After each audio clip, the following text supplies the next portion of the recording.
Okay میرے بھائی، اب ہون ساڈے کول اے نوجوان ہے، بڑا ہائپر نوجوان ہے۔ ہاں جی ہائپر نوجوان، السلام علیکم، ٹھیک ہے آپ جی خیریت سے ہیں؟ السلام علیکم۔ السلام علیکم السلام۔ علیکم السلام، کہاں سے کال کیا بھائی؟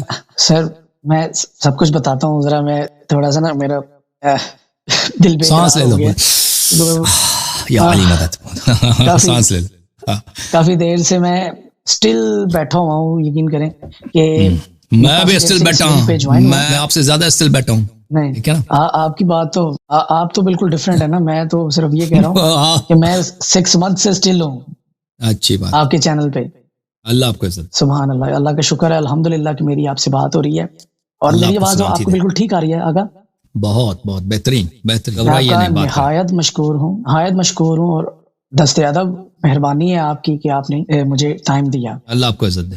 بس میرے سوال کچھ اتنے، میں اس اپنے سوالوں کو ایسا نہیں جانتا کہ وہ میں آپ کے گوش گزار کروں یا اس مسلک کے اوپر میں سوال کروں، کیونکہ یہ مسلک انتہائی پاک ہے، اور میں اس کے لیے سوال بس اپنے ایک شعبے کو دور کرنے کے لیے میں آپ سے سوال کرنا چاہتا ہوں۔ اور اس کے بعد میں نے جو ہے 12 ائمہ علیہ السلام کے پاک نام جو ہے وہ یاد کیے ہیں القاب کے ساتھ، تو وہ میں آپ کے گوش گزار کرنا چاہتا ہوں۔ اگر کوئی غلطی خامی کچھ ہو تو وہ آپ ضرور نکالیں انشاءاللہ۔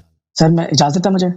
بسم اللہ بسم اللہ۔ سر میرا پہلا سوال یہ ہے کہ مجھے آپ یہ بتائیں کہ خوارج کی ابتدا یہ کیسے ہوئی؟ خوارج کی ابتدا صفین سے ہوئی ہے نا۔ خوارج وہ لوگ تھے جو امیر المومنین علیہ السلام کے لشکر میں تھے، اور یہ لوگ عثمان کو قتل کرنے میں بھی ان کا ہاتھ تھا۔ پہلے انہوں نے ایک دفعہ کیا تھا نا، عثمان کو قتل کیا تھا، تو اس میں بہت سارے لوگ تھے، صرف خوارج نہیں تھے، اور اس خوارج کا آغاز نہیں تھا اس زمانے میں۔ انہوں نے عثمان کو، دوسرے صحابہ بھی تھے، بہت سارے لوگوں نے عثمان کے خلاف ایک انقلاب تھا مثلا عثمان کے خلاف، سب نے بھائی کہ یہ خلیفہ جو ہے مال کا تھا، ہمارا چور ہے، خائن ہے، غدار ہے، اس کو قتل کر دیا، سنت پہ عمل نہیں کرتا، یہ ظالم ہے، چور، بیت المال میں رپیری ہے، تو اس کو ان لوگوں البتہ انہوں نے عثمان کو کیا کیا، عثمان کے جو قاتل تھے انہوں نے عثمان کو بہت کہا کہ تم جو ہے خود ہٹ جاؤ، تم چھوڑ دو خلافت کو، امت کو دوسرا خلیفہ بنانے۔ اس نے کہا نہیں جی، مجھے تو اللہ نے خلیفہ بنایا۔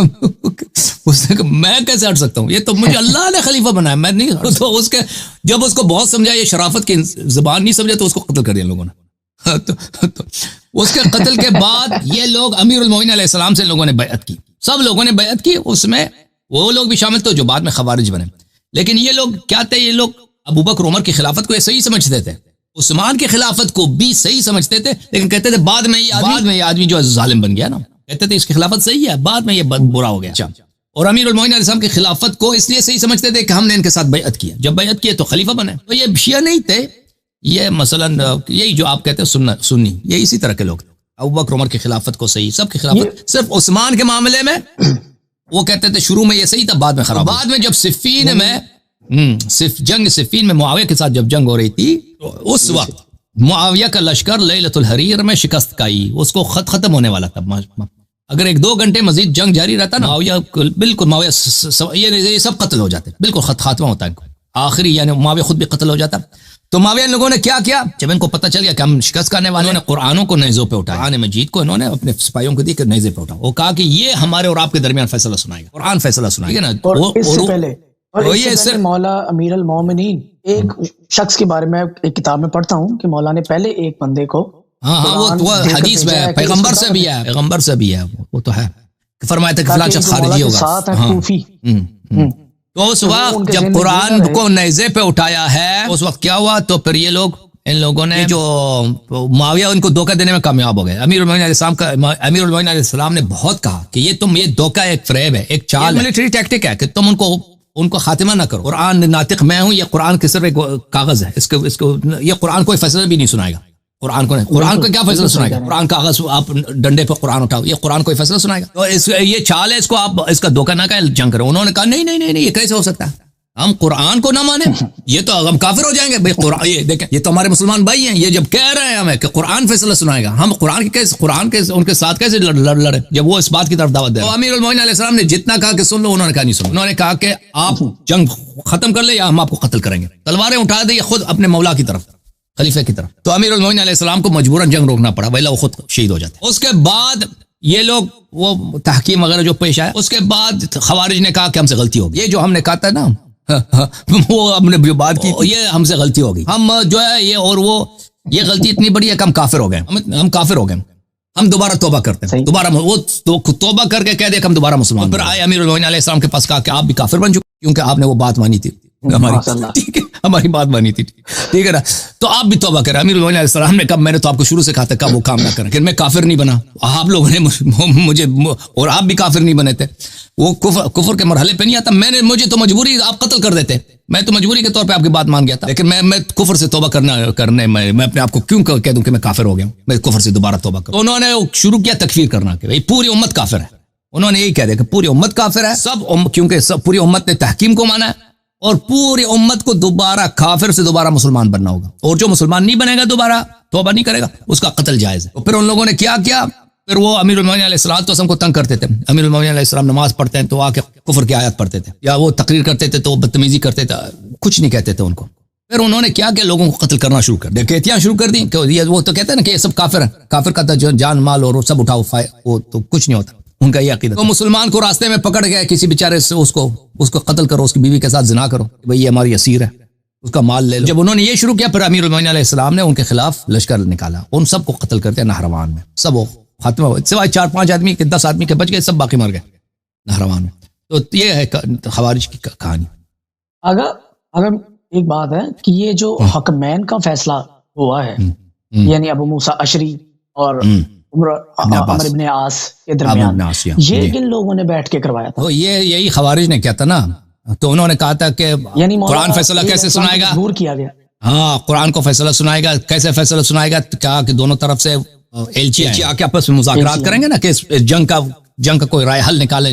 تو امیر المومنین علیہ السلام نے عبداللہ ابن عباس کو نصب کیا اپنی جانب، عبداللہ ابن عباس میری جانب سے نمائندہ، انہوں نے کہا یہ ہو ہی نہیں سکتا، یہ تو آپ کے چچا کا لڑکا ہے، یہ تو آپ کے چچا زاد بھائی، ہم کیسے مان سکتے ہیں؟ خوارج نے کہا آپ کسی اور آدمی کو، انہوں نے کہا کہ آپ کو ماننا ہوگا ابو موسیٰ اشعری جو تھا امیر المومنین علیہ السلام کا بڑا مخالف تھا، کوفے کا رہنے والا تھا لیکن وہ مخالف تھا اور وہ تھا بھی بیوقوف آدمی، اور عمرو بن عاص معاویہ کی جانب سے آیا نا، عمرو بن عاص بہت ہی سیاستدان، بہت ہی تیز تھا، اس نے ایسے اس کو فوراً اس کو فریب دے دی، کہانی مشہور ہے پھر اس کے بعد کیا ہوا تھا۔ بالکل یہ بات تو میری 100% میں سمجھ آ گئی ہے مجھے، اس کی طرف سے بہت بہت شکریہ۔ میرا دوسرا سوال یہ ہے کہ جو جیش اسامہ، میں نے آپ کی پہلے بھی تقریرات سنی ہوئی ہیں، یہ جیش اسامہ کے لشکر میں جب رسالت مآب نے ایک لشکر کو تیار کیا اور ان کو بھیجنے کا مقصد کیا تھا، اور دوسرا وہ لشکر کو واپس مجبوراً کون لے کے آیا واپس، اگر تو اس کی جو کمانڈ ہے وہ ایک نوجوان کر رہا تھا۔ اس کی حکمت یہ ہے کہ جیش اسامہ کی کوئی اور وجہ نہیں تھی، دیکھیں یہ لوگوں کو بھیجا کہاں پہ، روم کے بارڈر پہ بھیجا، سب بوڑھے صحابہ کو، ان کا کمانڈر کس کو تعین کیا، ایک 15 سالہ نوجوان کو، یعنی بڑا عجیب کام ہے، اتنا بڑا فاصلے پہ یہ لوگ جا رہے ہیں، مدینہ کہاں اور روم کا بارڈر تبوک، موتا جہاں پہ جنگ ہوا ہے، غزوہ تبوک اس علاقے پہ آپ جائیں، موتا پہ جہاں پہ جنگ ہوا ہے نا، یہ جو ہے یہ 2 مہینے کا راستہ ہے مدینے سے، آنے جانے میں 3 مہینے لگتے ہیں، 3 مہینے 4 مہینے لگتے ہیں۔ اتنا بڑا فوج کے سب صحابہ کو اس میں شامل کیا، اور اس کے کمانڈر کس کو بنا، ایک کالا نوجوان، اس کے ناک وہ بالکل رات کی تاریکی کی طرح، اسامہ ابن زید، کیونکہ اس کی ماں افریقن تھی نا، وہ سیاہ تھی، وہ ماں اس کی کنیز تھی، باپ اس کا بھی غلام تھا، زید بھی غلام، زید ابن حارثہ غلام تھا، تو ماں بھی اس کی کنیز تھی، تو یہ اس کی ماں اس کی کالی تھی، یہ بالکل کالا تھا، اور اس کے کم عمر، اور اس کا کوئی ملٹری ایکسپیرینس بھی نہیں ہے۔ آپ کہتے ہیں نا بعض نوجوان ہوتے ہیں نا 15-16 سال کی عمر میں وہ فاتح ہوتے ہیں، بہت کچھ کیا ہوتا ہے، کوئی اس کا کچھ بھی نہیں ہے، کوئی ایکسپیرینس بھی نہیں ہے، کوئی جنگجو، اور اس کے بعد بھی اس کی جنگ میں کوئی کارروائی نہیں ہے، کسی جنگ میں اس کی کوئی کارروائی ہے نہیں، اسامہ بالکل معمولی آدمی ہے۔ اس لشکر میں کس کو شامل کیا، سب صحابہ، سینئر صحابہ، بوڑھے جو ہیں، وہ شیوخ جو جتنے صحابہ کرام ہیں سب کو شامل کیا، اور ان کو کہا کہ آپ چلے جاؤ یہاں سے، کہاں چلے جاؤ، اتنی دور، اور وہاں پہ کچھ ہو بھی نہیں رہا، بارڈر پہ چلے جاؤ نا، وہاں اب دوسرے جنگ ہے نا، مقابل سے کوئی لشکر آیا ہو، کوئی رپورٹ آئی ہے کہ بھائی شام والے حملہ کرنے والے ہیں، تو ان کے مقابلے کچھ بھی نہیں ہو رہا، کوئی وجہ ہے نہیں، جتنے مغازی پہلے تھے، مثلا غزوہ بدر ہے، غزوہ احد ہے، ان کے اسباب ہے، سبب ہے، مثلا ابو سفیان لشکر لے کے آ رہا ہے تو ان کے مقابلے میں نکل آیا نا، یہ غزوہ جو اسامہ بن زید ہے، اس میں کوئی وجہ ہے ہی نہیں سوائے ان کو مدینے سے دور کرنے کی، اور ان کو صحابہ کو پتہ چل گیا تھا کہ نبی صلی اللہ علیہ وسلم ہمارے جو ساتھ جو کر رہے ہیں یہ ہماری بے عزتی ہے، نمبر 1، نمبر 2 یہ خود انہوں نے بتایا بھی تھا کہ میں مرنے والا ہوں نا، یہ نبی صلی اللہ علیہ وسلم دنیا سے جانے والے ہیں، یہ ہمیں دور کریں گے تاکہ خلافت ان کے چچا کے لڑکے کو ملے، جب ہم مدینے میں ہے ہی نہیں تو سب لوگ ان کے ساتھ بیعت کریں، جب وہ واپس آئیں گے تو ہم سے کچھ ہوگا ہی نہیں، ان کی خلافت بن 3-4 مہینے کا راستہ ہے آنے جانے میں، ٹھیک ہے نا. ہم جب واپس آئیں گے تو ہمارا کچھ بنے. ان کو پتہ چل گیا تھا. تو انہوں نے نبی صلی اللہ علیہ وسلم کی جتنا انہوں نے اصرار کیا, انہوں نے پیغمبر نے لعنت کی. لعن اللہ من تخلف عن جیش اسامہ, جو اسامہ کے لشکر میں نہ جائے اس اللہ کی انہوں نے لعنت خریدی, نکلے نہیں. وہ لشکر نہیں نکلا, لشکر آخر تک نہیں نکلا جب تک نبی صلی اللہ علیہ وسلم کی وفات ہوئی ہے. کیونکہ صحابہ کو پتہ تھا کہ یہاں پہ کیا ہو رہا ہے. وہ بیوقوف تو نہیں تھے کہ پیغمبر ایک نوجوان کو ادھر ان کے کمانڈر اور ان کو کہہ رہا ہے کہ شام کی طرف تم چلے جاؤ, اور شام میں کچھ ہو بھی نہیں رہا. ٹھیک ہے نا. اب جنگ موتا جو ہے, جہاں پہ جنگ موتا 3 سال پہلے ہوا ہے, اگر اس کا انتقام لینا تھا نا, جو لوگ کہتے ہیں جنگ موتا کا انتقام تھا, وہ 3 سال پہلے لے لیتے, ابھی کیوں کہہ رہے ہیں. تو عرض یہ ہے کہ پھر وہاں پہ کچھ ہو ہی نہیں رہا. وہ صحابہ کو پتہ چل گیا تھا نا. تو انہوں نے بھائی لعنت وغیرہ سب خریدی, نکلے نہیں. پیغمبر کی جب وفات ہوئی ہے انہوں نے اپنی خلافت بنا دی, پھر انہوں نے اسامہ کو بھیج دیا, اور عمر ابو بکر یہ لوگ نہیں گئے. اور آخر تک ابو بکر جو ہے ابو بکر خود اسامہ کی عزت کرتا تھا, اور اس کو امیر کہہ کے خطاب کرتا تھا. یعنی جو شخص خلیفہ بنا ہے نا, اس کا اپنا کمانڈر جو تھا نبی صلی اللہ علیہ وسلم کا آخری ایام میں, وہ اسامہ جو 15 سال کا لڑکا ہے, ایک کالا چپٹا جو نہ علم ہے, نہ فقہ ہے, نہ مردانگی ہے, نہ خاندان ہے, کچھ بھی نہیں ہے. پیغمبر صلی اللہ علیہ وسلم نے دنیا کو بتا دیا کہ ان کے پوزیشن میرے نزدیک یہ ہے کہ ان سے ایک 15 سالہ لڑکا جس کی کوئی نہ سیاسی تجربہ ہے, نہ دنیا کی کوئی تجربہ ہے, نہ جنگ ہے, کچھ بھی نہیں ہے.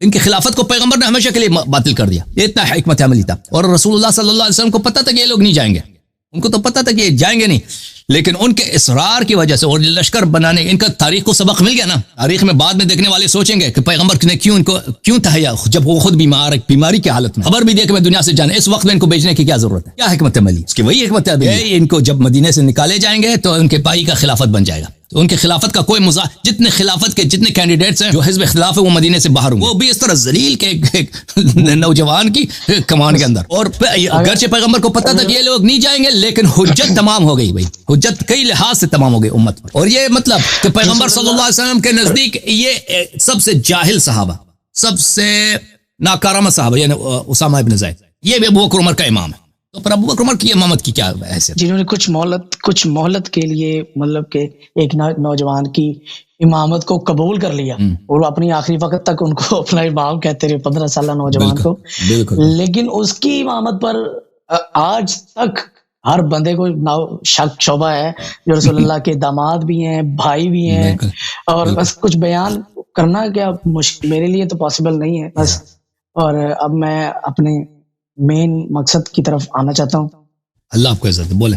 جی اعوذ باللہ من الشیطان الرجیم, بسم اللہ الرحمن الرحیم. میں آپ کو 12 معصومین علیہ السلام کے پاک نام جو ہے میں نے جو یاد کیے ہیں وہ میں آپ کے سامنے پڑھوں گا. اگر القاب کے ساتھ اگر کوئی کمی تو ان کے ناموں میں نہیں ہے, وہ میری زبان میں ہو سکتی ہے, تو ہو تو کوئی ضرور نکالیے گا. الصلاۃ والسلام علیکہ یا حبیب اللہ یا رسول اللہ حضرت محمد مصطفیٰ صلی اللہ علیہ وآلہ وسلم. الصلاۃ والسلام علیکہ یا امیر المؤمنین سید الوصی خلیفۃ اللہ خلیفۃ الرسول امیر المؤمنین علی ابن ابی طالب علیہ السلام. ماشاءاللہ ماشاءاللہ, اللہم صلی اللہ. الصلاۃ والسلام علیکہ یا پاک سیدۃ النساء العالمین. بس اس معصوم نام لینے کی مجھ میں ضرورت نہیں ہے.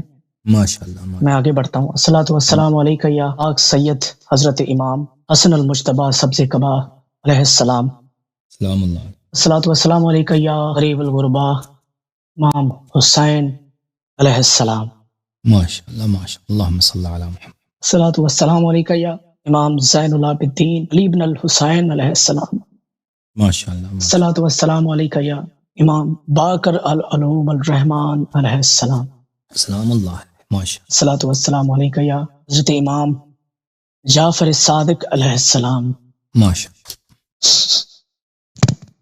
الصلاۃ والسلام علیکہ یا حضرت امام موسیٰ کاظم علیہ السلام. ماشاءاللہ. الصلاۃ والسلام علیکہ یا امام علی رضا علیہ السلام. ماشاءاللہ. الصلاۃ والسلام علیکہ یا امام محمد تقی الجواد علیہ السلام. ماشاءاللہ.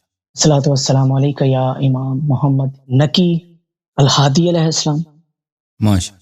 الصلاۃ والسلام علیکہ یا امام محمد حسن عسکری علیہ السلام. ماشاءاللہ. الصلاۃ والسلام علیکہ یا حجت اللہ عقید اللہ وارث رسول وارث الائمہ حضرت امام مہدی علیہ السلام اجل اللہ تعالیٰ فرجہ شریف. ماشاءاللہ ماشاءاللہ, آپ کو عزت. خدا میرا اور آپ کا اور جتنے بھی سننے والے ہیں ہم سب کا شمار ان کے غلام ابن غلام میں کرے.